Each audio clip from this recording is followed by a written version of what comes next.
In 1844, Arkansas's first bishop, Andrew Byrne, sent Father John Corey to Fort Smith to establish the first Catholic church on North 4th Street.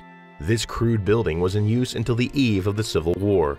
In 1848, Bishop Byrne used $5,250 borrowed from his brother-in-law in New York to purchase a surplus section of land that had been given to the Fort Smith Public Schools by the federal government. The school system was allowed to sell the land and abandoned military post called Fort Belknap for profit in order to fund the building of public schools. Anti-Catholic citizens sued, keeping the land tied up in lawsuits into the 1850s. The Catholic Mile, as it was nicknamed, encompassed a wooded area that would eventually be bounded by Towson Avenue on the west, Greenwood Avenue on the east, on the north by Grand Avenue, and by Dodson Avenue on the south.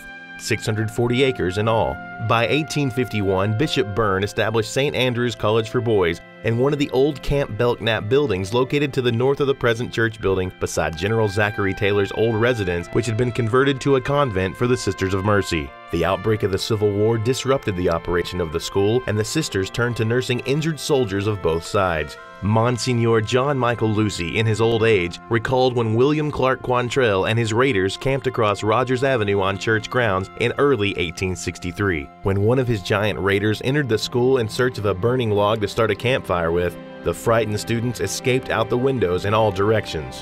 In 1867, a wooden church building was constructed at the head of Garrison Avenue. This white frame building served the congregation until it was damaged in the 1898 cyclone.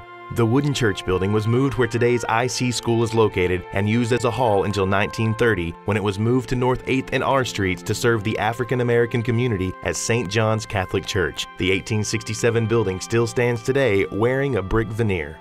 The cornerstone for the new Immaculate Conception Church building was laid June 19, 1898 by Bishop Fitzgerald.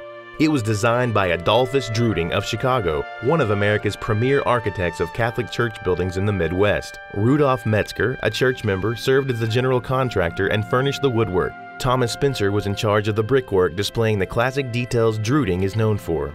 The twin spires of this modified Gothic structure measure 110 feet high on the right and 85 feet on the left. The interior was designed to be free of supporting pillars, providing a large open sanctuary. Several beautiful Munich-style stained glass windows are attributed to the F.X. Zettler Royal Bavarian Art Institute of Munich, Germany, which was bombed out of existence in World War II. The new Immaculate Conception Church was dedicated on June 1, 1899, and was the crowning achievement of Father Lawrence Smith's 38 years as pastor. Father Smith died November 7, 1900, less than 2 years after the dedication of the new building. A buckling north wall caused the church to be closed in May 1952. Services were held in the school auditorium while the sanctuary was strengthened with steel girders, all bricks repointed, and modern heating and air conditioning was installed, guaranteeing one of Fort Smith's most famous landmarks, another 100 years of service to the Catholic community.